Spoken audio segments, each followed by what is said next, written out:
ஈரோடு கிழக்கு தொகுதி மறுவரையறை செய்யப்படுவதற்கு முன்பு 1952ஆம் ஆண்டு முதல் இங்கு வெற்றி பெற்றவர்களை பார்க்கலாம். சுதந்திரத்திற்கு பின்பு முதலாவதாக 1952ஆம் ஆண்டு நடைபெற்ற தேர்தலில் கம்யூனிஸ்ட் கட்சியைச் சேர்ந்த ராஜுவும் 1957ஆம் ஆண்டில் காங்கிரஸைச் சேர்ந்த மாணிக்க சுந்தரமும் 1962ஆம் ஆண்டில் தட்சணாமூர்த்தியும் வெற்றி பெற்றனர். 1967ஆம் ஆண்டு ஈரோடு தொகுதியை திமுக கைப்பற்றியது. அக்கட்சியின் எம் சின்னசாமி வெற்றி பெற்றார். தொடர்ந்து 1971ஆம் ஆண்டில் நடைபெற்ற தேர்தலிலும் திமுகவின் எம் சுப்பிரமணியன் வென்ற நிலையில் தொகுதியை தக்க வைத்தது திமுக.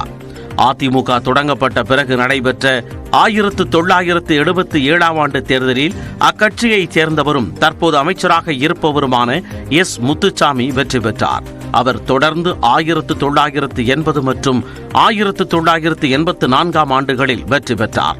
எம்ஜிஆர் மறைவிற்கு பிறகு அதிமுக பிளவுபட்ட நிலையில் 1989ஆம் ஆண்டு நடைபெற்ற தேர்தலில் திமுகவின் சுப்புலட்சுமி ஜெகதீசன் வெற்றி பெற்றார்.